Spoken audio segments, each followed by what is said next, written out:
Hello everybody and welcome back to the channel. Thank you for watching and thank you for being here. For today's episode, we're going to be talking about things that I saw from late June to very early August, so I'm just going to say July. As usual, before I proceed, please do check out the links below for certain resources and how you can help during this quarantine period, certain mental health resources as well, and just other links to stuff that I hope you can check out. Now, before I start talking about movies and TV shows, I want to touch on very briefly on Hamilton, which had its official live recording released on Disney Plus early in July. The reason why I only want to talk about it a little bit is that I feel like I've already gone through the stages of grief of being a Hamilton fan. I was there on day one on NPR when the cast recording first dropped in 2015, and then I declared it as the best thing ever. I memorized the entire show, which I still do. But in the years since Hamilton has come out, there has been a lot of really great constructive discussion about what Hamilton gets right, what it gets wrong, especially with regard to its casting and how it tackles certain subjects or omits certain subjects in its story. And some of the criticisms leveled at Hamilton have been enough to turn off some people away from the show entirely, and I can completely understand that. But where I stand, I still can appreciate the writing of it and the production of it and the performances. I still think it's really well made, but at the same time, I don't deny that there are a lot of creative choices in Hamilton that come across as pretty tone deaf, especially in America today. What I will say though is that watching the entire production from start to finish with all the visual elements there really allowed me to process the musical in a different way, and I actually sort of see it in a different way now. Because for me, all the set design, the lighting, the direction, the choreography, it's all very deliberate, and to me it clearly communicates that the story is meant to be read from the perspective of Aaron Burr. And because the production is so specifically told from that point of view, I can understand why certain subjects were erased, I guess, from the musical's own narrative. I can understand why the musical focuses on personal conflicts rather than large-scale national issues, so I understand it from that regard. And if you've never listened to Hamilton, I would still recommend that you do go out and listen to the cast recording. You might come away from it thinking that it's corny, and that's completely fine. I have a lot of friends who don't like Hamilton, and it's not like a deal breaker or anything. But I do think that if you're new to musical theater and want to get into it, Hamilton is actually a really great entry point just because of how successfully it incorporates a lot of styles of popular music. So I still think it's worth checking out. Moving on to TV shows, the first one I want to talk about is a show that I respect a lot because it tries to do things very differently, but it's a show that I don't really enjoy watching, and that is Dark on Netflix, which had its third and final season premiere very late June. For those who don't know, Dark is a science fiction show set in a small German town, and lots of timey-wimey stuff happens in it. I don't want to spoil anything else that happens. Objectively speaking, I do think Dark is a pretty good show in its third season. It's definitely one of the prettiest Netflix originals out there, and it is pretty exciting to just sit and wait and see what new visuals are going to be given to you as the show keeps jumping timelines. However, the reason why I don't really enjoy the show that much is, I think, something that a lot of fans of Dark really love about the show, is the fact that the show is clearly more interested in demonstrating and explaining how time paradoxes work. It's so obsessed with being really intricate in terms of its plotting. It really feels like you're watching somebody solve a Rubik's Cube for 3 seasons. But because the show prioritizes its plotting over characters, and there are a lot of characters in the show, all of the characters to me come off as really pointless, and I don't really care about any of them, which is to me a problem because the show is so, like I said, obsessed with explaining how certain characters end up in certain places or how people end up dying. But because I don't care about the characters, none of the deaths or none of the, nothing that happens to these characters really affects me in any way, or never really affects the plot either. And while I do like the way that the series eventually ends, I still feel like it's too little too late. I think by the end of the show, the series still hasn't really grown in its treatment of its characters and its themes. It just doesn't feel like it goes anywhere. I will say though that the one person who really kept me going throughout this entire season was Lisa Vicari, who plays Martha, who is clearly the best character in the show at this point. She is the heroine that the show has needed since day one, and I'm glad that she gets a lot to do. Another sci-fi show that disappointed me in July was Snowpiercer, which is of course based on the graphic novel and the film by Bong Joon-ho. For those who don't know, Snowpiercer is about the last remaining humans on this train, this eternal train, after the world has frozen over. Now, of course, the Snowpiercer show does not live up to the movie in any way. The movie is still miles and miles better than the show.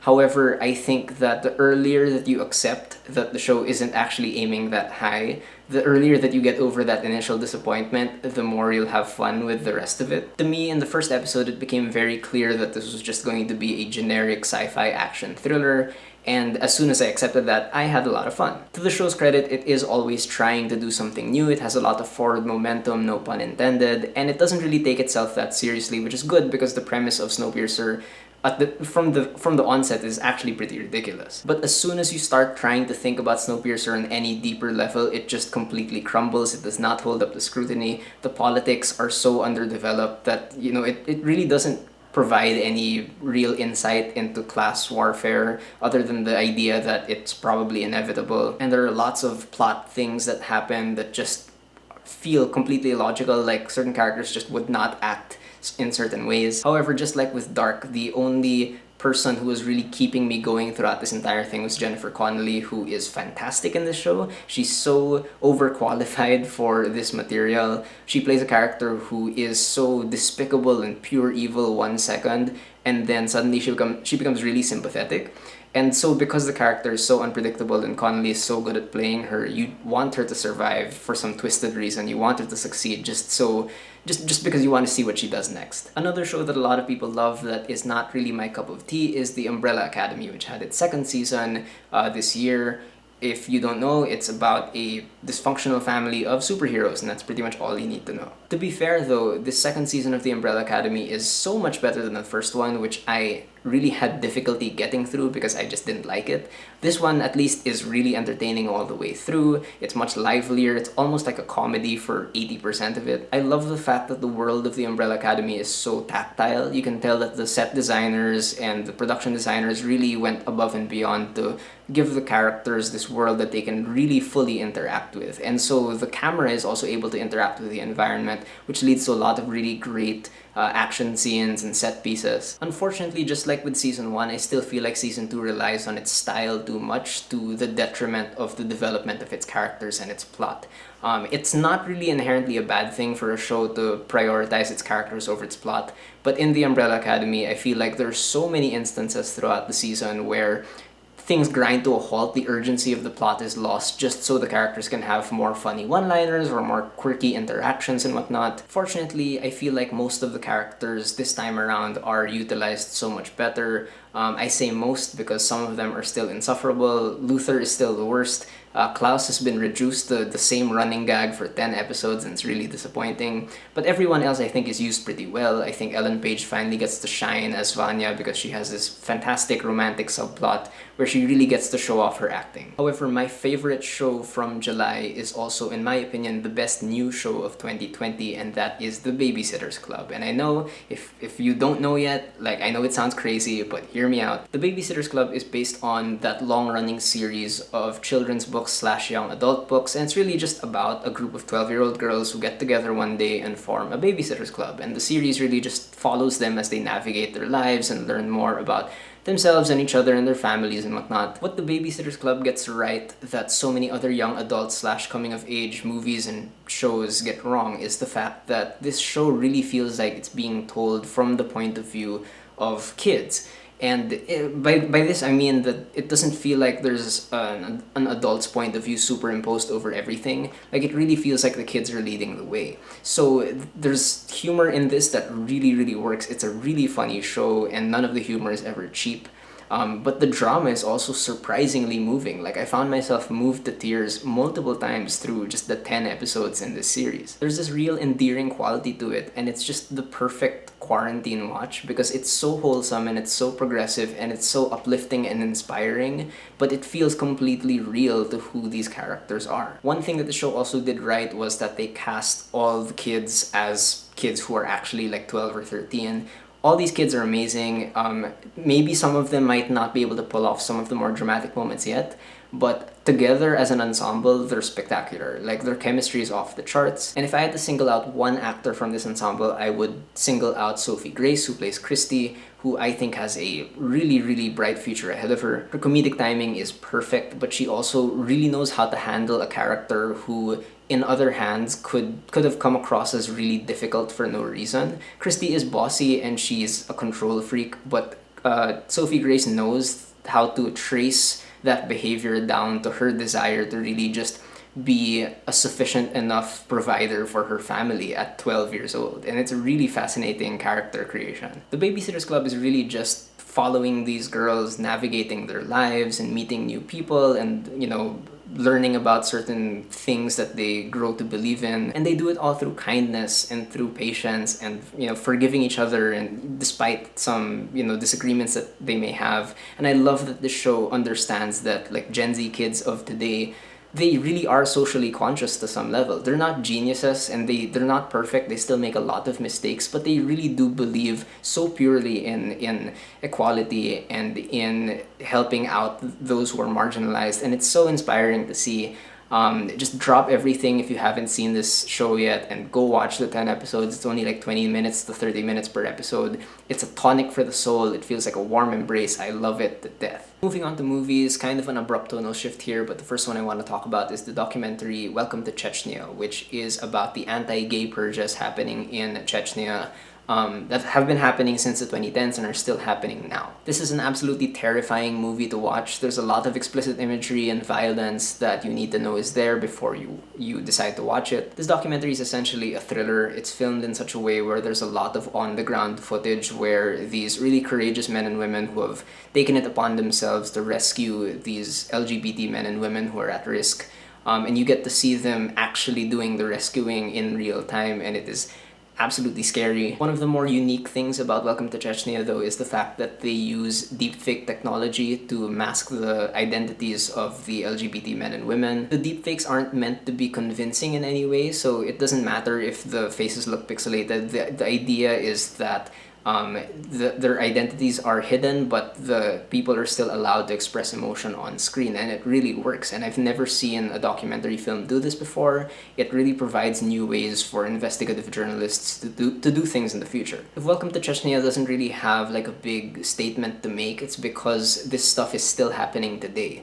And the people in the film actually acknowledge the fact that it's only probably going to get worse from here. So the film really functions as a cry for help to let mainstream media know that this stuff is still happening and that the people trying to rescue the LGBT community really need our help. Next up, and again, this is an abrupt tonal shift, so sorry, but the next one I want to talk about is The Old Guard, which is that Charlize Theron superhero action thriller movie on Netflix about mercenaries who don't die. To be fair to this movie, there is a lot of value in how restrained it is and how quiet it is compared to a lot of other thrillers.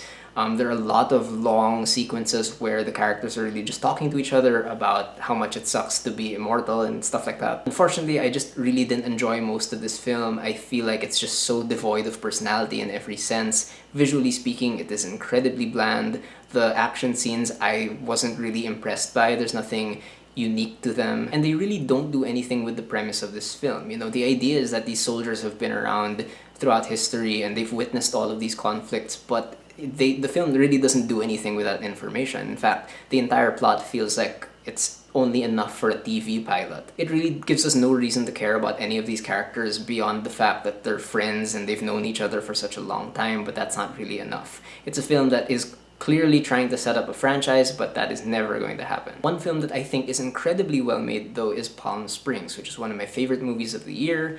I actually don't want to describe the movie and say what it's about because I know that the filmmakers would rather keep it a secret as well, so don't watch any trailers, don't look it up. Just know that it's a very offbeat romantic comedy starring Andy Samberg and Kristen Milioti. This thing is so technically well made and so well edited that it's hard to believe that it's a directorial debut. Palm Springs really dips its feet into multiple genres to the point that it kind of comes across as sketch comedy in certain points, but I mean that in a really endearing and a positive way because every single element in the film still feels like it's anchored so strongly to the two main characters. And these two main characters are absurdly well written for a comedy especially. It's just amazing that they're not just vessels for jokes, like they have real complexity and depth to them. And I can't think of anyone better to play these roles than Andy Samberg and Kristen Milioti. This is some of the best work I've ever seen them do. I think that they nail every single comedic beat in this movie, but at the same time, they also understand that their characters' reckless behavior comes from a place of shame and embarrassment and just desperation, and it's great to see them play both sides of their characters so well. Palm Springs is a movie that tries to tackle lots of big questions about love and loneliness and the inevitability of death and whatnot. It does get a little corny, but I really don't mind because it's just sort of baked into the formula of this movie. And the film has real heart to it. You'll come away from it thinking that it's incredibly sweet, no matter how raunchy it gets, no matter how chaotic it gets. It has a real beating heart in it, and I look forward to seeing what this director does in the future. I really, really love this movie. Again, it's a perfect quarantine watch that you can watch over and over again, especially with other people who haven't seen it yet. Another movie that's been getting a lot of acclaim is First Cow, which is really just about two settlers in early America who form a friendship and go into business with one another. It's really refreshing how intimate and how low-key First Cow is, because I feel like a lot of movies that focus on the American frontier and like the birth of American stuff will treat that kind of subject as like something very grand. They might try to depict America visually as like this glorious landscape that's just full of potential. But I love that First Cow never actually takes a macro view of America. It really stays locked into these two characters, and the way it depicts America is just like it's a normal place that's untouched by like colonialism and whatnot, but the emotion still really comes through, and the bond between these two characters is incredibly strong. And there are moments of wonder that come out just from watching these two people go into business with one another and invent things together. I love the fact that First Cow is able to articulate the fact that discrimination has been part of America's DNA from the very beginning, but at the same time, intercultural friendship has also been part of the DNA from the beginning. And I love that the movie doesn't loudly announce these themes, they just very quietly put them in.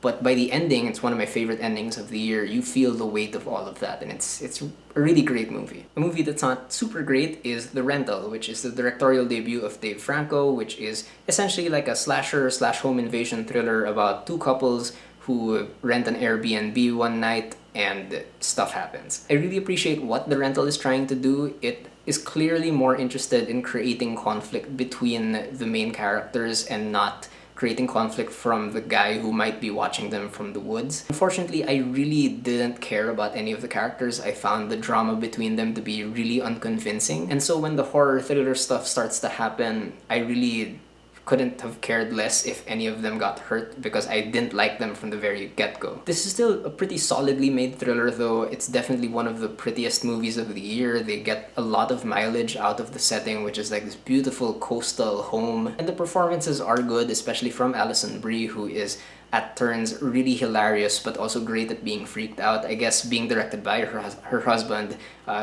led to really good results. One movie that turned out to be way more disturbing is The Hater, which won big at the Tribeca Film Festival this year for the international competition. It's a Polish film that you can watch on Netflix as well, and it's pretty much about this complete incel psychopath who takes a social marketing job and just starts to mess with people's lives. To this movie's credit, it is pretty exciting for a film that's really just based on like social media and like MMORPGs and this guy who is just social engineering everybody he meets. That stuff is actually really well done here, and there are lots of long, intense shots and lots of great editing in here as well that ratchet up the tension. However, I don't think that this movie knows what to do or say about its protagonist. It doesn't really, glamorize his behavior. It doesn't ever say that what he's doing is good.